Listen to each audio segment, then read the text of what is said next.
Vous parliez tout à l'heure, Julien, d'humilité. Est-ce qu'on est humble quand on arrive sur un plateau comme celui-là? Autant lorsque vous êtes maître à bord sur scène avec vos musiciens, c'est vous le patron. Là, c'est quand même différent. Oui, oui. Mais c'est C'est tellement... grisant aussi? Oui, puis c'est tellement autre chose.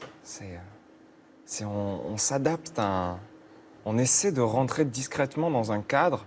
Et une fois qu'on est à l'intérieur de ce cadre, on essaie de proposer quelque chose qui peut être explosif, mais toujours en respectant le texte, la vision Du du réalisateur. réalisateur ou de la réalisatrice. Enfin, c'est très particulier. Mais j'étais très content de voir ce moment-là. Stéphie et Ouais. Grégory. Mais Julien, c'est intéressant parce que vous êtes très bienveillant en fait.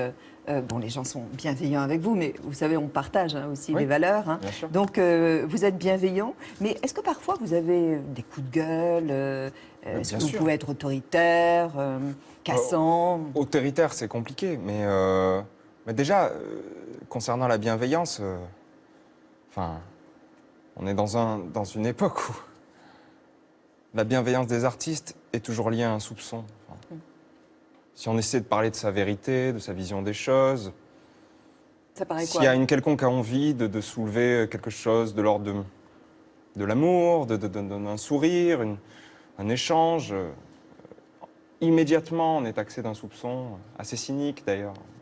Mais, mais j'ai conscience que ce soupçon cynique, il est toujours rattaché à la peur. Donc aujourd'hui, je suis très apaisé avec ça. Mais est-ce que Mais ça vous auto-censurez de ce fait? de moins en moins, je pense que, et encore moins aujourd'hui. Enfin, j'ai quand même, pour des dizaines de raisons dont on pourrait parler, mais j'ai quand même vivement compris que j'avais une utilité, que le fait d'écrire des chansons pouvait aider.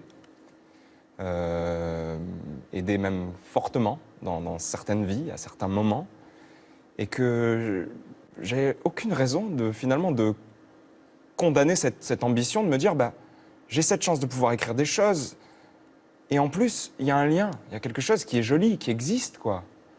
Ça a été quand même assez... ça m'a aidé à apaiser beaucoup de choses, en fait. Pourquoi vous vous êtes réfugié pendant quoi? Presque 9 mois dans ce chalet, un chalet familial près des portes du Mercantour. Vous partez là dans la nature. Alors c'est vrai, vu de l'extérieur, on se dit c'est une fuite. Oui, c'était une fuite pour mieux retrouver un lien, en fait, parce que cette ville, Paris, était à...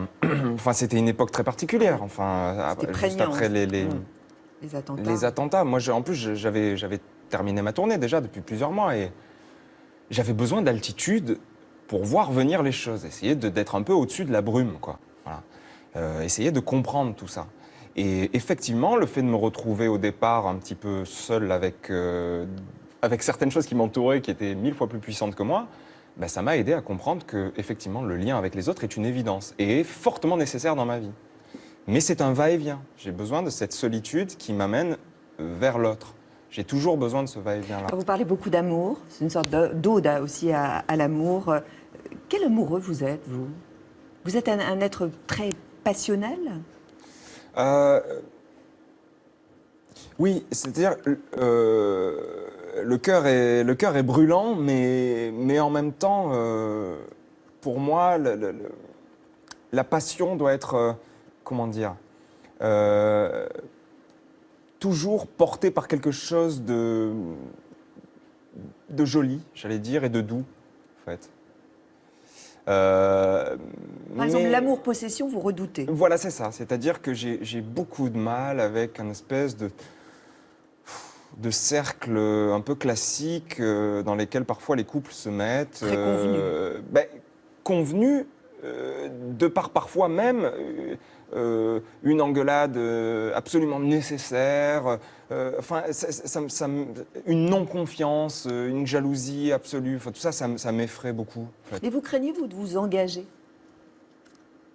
De moins en moins. Et encore une fois, l'engagement est relatif. C'est-à-dire que pour moi, l'engagement symbolique n'existe pas, n'a strictement aucun sens.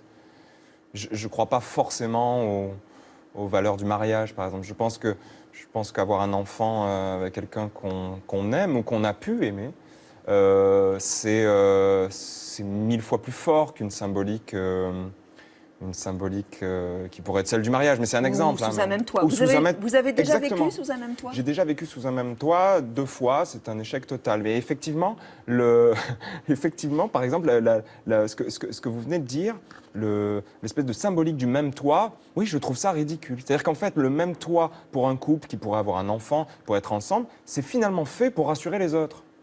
Toujours. Enfin, moi, je sais que j'ai besoin d'un espace à moi.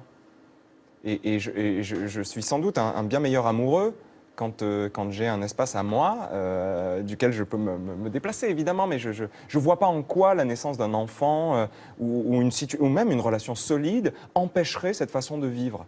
Je crois juste qu'elle est, elle est immédiatement condamnée par les autres. Mais au fond, quand on aime quelqu'un, la vie des autres importe peu parce il est malheureusement plus souvent destructeur qu'accompagnateur. Vous auriez aimé naître femme? J'aime bien dites donc, ça va vite. Oh bah non, mais je me suis jamais vraiment posé cette question. Non, je suis né garçon. Non, j'aime bien être garçon. Non, je crois que j'aime bien. En fait, ce que j'aime bien dans le fait que je sois effectivement du sexe masculin, c'est que la sensibilité que j'ai, sans doute liée au fait que j'écrive des chansons d'amour, que je m'adresse effectivement au féminin, que le féminin soit pour moi très très inspirant. Eh bien, j'aime bien être un garçon parce que du coup, j'ai une autre vision d'abord sur mon propre sexe et sur le féminin, Vous sur les prenez des femmes. positions d'ailleurs, des positions Oui. même féministes. Vous aimez pas le mot? Non, c'est pas que j'aime pas le mot, c'est que Pamela oui, je Anderson, prends des positions. Oui. Quand vous la soutenez après cette misogynie qui a été très présente à l'Assemblée nationale, lorsqu'elle a fait effectivement, elle a défendu la cause animale. Là, vous avez été. Oui, mais être conscient que la plupart du temps, les hommes se comportent comme des cons avec les femmes, c'est pas être féministe, c'est juste être lucide. C'est-à-dire que c'est le cas depuis des siècles. Enfin, faut être aveugle. C'est pour ça que je dis, moi, je sais pas si je suis féministe ou pas. Non, je suis juste lucide. Enfin, c'est juste une évidence. Ce serait bien que tout le monde le soit. J'essaie de faire confiance à ce qui arrivera. Je suis sûr que je peux pas croire que les petits garçons de demain je veux pas croire ça. Je crois pas.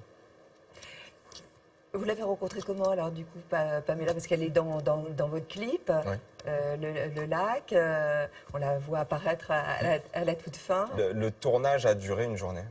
D'accord. Une journée. C'était très particulier parce que moi j'ai tendance à faire mes clips d'une façon très familiale. C'est-à-dire que j'ai pas vraiment d'équipe de tournage. C'est mon père conduit peut-être la voiture. Je travaille avec l'un de mes grands potes belges, Brice VDH, avec qui je co-réalise mes clips. Lui-même déteste avoir une équipe autour de lui, donc il tient simplement son appareil photo, caméra. Donc quand elle est arrivée face à nous, elle était... Et où est l'équipe? Mais oui, excusez-moi, je cherche le tournage en fait. Je dis, mais c'est ici que ça se passe. Voilà. Et c'est mais français. c'était hyper joli parce que en plus les images, la façon dont on l'a filmé, la lumière, etc. C'était une lumière naturelle et une façon de filmer qui, je pense, était très très saine dans le sens où je voulais qu'elle apparaisse d'une façon un peu oui, comme l'icône écorchée que je m'imaginais et que je visualisais en elle.